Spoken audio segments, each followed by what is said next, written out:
and welcome to the Business Spotlight. This is Pat Dewar. Today, we've got another issue of Dr. Mary Swift of Dallas Laser Dentistry. Today is a real unique journey into how somebody can find a good dentist. And even beyond that, it really comes from, now Mary, Dr. Mary, you have found, I'll say it this way, it's not uncommon for somebody to say, hey, I'm out of state. Yeah. How do I find a dentist? Or I'm moving, what should I do? And I always try first to use my own personal resources, other dentists I've met in meetings, to find them somebody. But sometimes I don't know anybody myself to refer a patient to if they're moving away. But I did kind of come up with a checklist of what you should look for when you're looking to find a new dentist. Mm-hmm. Things that I know in my profession make someone good, and I thought the public should know that. Absolutely. And I sort of started by looking at the kinds of practices that someone could be a member of. Private practice, that's usually one or two dentists in a small private practice setting, appointment required. It's usually staffed with others that can take care of you very well throughout the profession. Clinics are the next choice. That would be a chain of offices. And they usually employ the dentist, so the dentist, you might not see the same dentist every time you go, but they have ways of saving money. They actually negotiate with insurance companies for reimbursement rates, and they are large so they can get discounts on supplies, and they pass it on to the customer. It's kind of like the Nordstroms and the Walmart. There's private practice and clinic. You get good care at both. It's where you want to shop. And then thirdly, is your choice insurance driven? Do you have to choose off of a list of providers? So that's sort of a basic overall start. What kind of practice are you looking for? Traditionally, private practice has been the choice. So then I would say after deciding what type of practice you want to go to, since I know more about private practice, I'm going to go down that road. Sure. Specifically. And it's always, of course, best if you can get a referral from a friend or a family member or a coworker that might actually have the same insurance that you've got through your employer. Might be a really good referral. But make sure you're asking somebody who has about the same temperament that you do.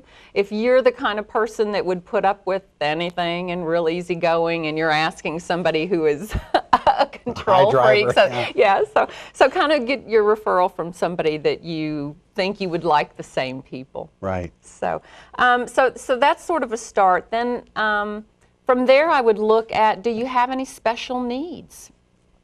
TMJ. Do you have trouble with your jaw joint? Wheelchair accessibility. I mean, you sort of start thinking about how easy is it going to be location-wise. Are you looking for a cosmetic dentist? Are you looking, so if you have a special need, that's where I would say go to the internet. Go to the internet, look, location, look if you have any special needs, see what pops up, okay? Hopefully you'll find what you want. Now, I would say also plug in, and I'm not the expert on the search engine optimization, but I do know that dentists will establish multiple websites in order to attract multiple searches, I guess. Right. And so you can kind of cross-reference what they put. If you see the same person all over the place, you kind of start to wonder if they can really do it all. At least I do. And so start honing and looking at the website. Is it professionally done? Do they offer reviews? Reviews are powerful these days. I know when I shop retail, I look at those I look at how many reviews, and then from there, the percentage of good. Now, You can't please everybody. So if you see a bad review amongst, a heavily weighted positive review, then you got to take it for what it's worth. You can't please everybody all the time, but reviews are very revealing nowadays. One of the things that usually pops up pretty early when you're going down that route is a directory. And I've been cautious of directories because in the sense of just, they've got 50 dentists there in a row, and how do you differentiate? Okay. So you're saying, I'm saying step further into their website? Step further in, go into their website and take a look at credentialing. You'll see some dentists have lots of letters behind their name, not just DDS or DMD, and you're like, what does that all mean? That means they've studied something special, and if you have a special need, you might need to go there. Do they give back to the public? Do they do any kind of charity work, giving back? Do they participate in organized dentistry? Do they hold memberships? Do they hold positions in offices within dentistry? That's all. That's a few of the things that I know make for great dentists. Well, one of the things that's going to be fun is to look at the next few segments, because you literally are going to walk somebody through. Okay, searching. We're going to look at what the you actual. expect when you pick up that phone will be next. That's to right. Call. And then after that, when you're sitting in the dentist's office, what do you do then? So this is Pat Dewar. This is Spotlight. We'll be right back.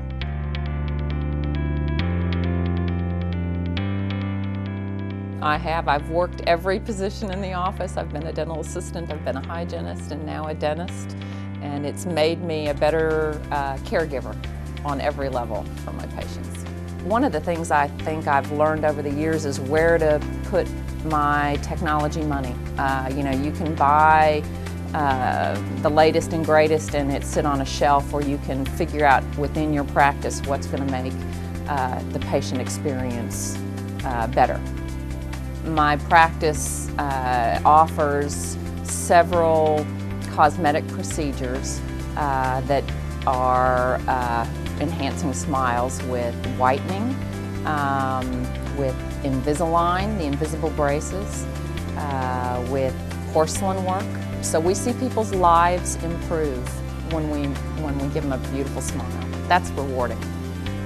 The latest and greatest tool I have that keeps me excited is probably the Invisalign, invisible braces. It has allowed me to evolve my practice into a philosophy of move it, don't remove it. In other words, where I was before I had that tool, move it where I want it instead of putting something on top of it. Staying involved in dentistry on every level, local, state, and national, makes me a better dentist for my patients. I would hope that my patients would feel that from that phone call, even that initial phone call, all the way through to the end of their experience, that it was the best care they've gotten ever.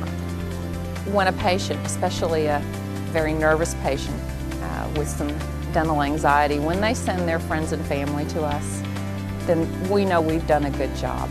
That's the biggest compliment we can receive. Our patients are our life and our livelihood, and we appreciate every single patient that walks in that door. And these are our family, and we treat them that way.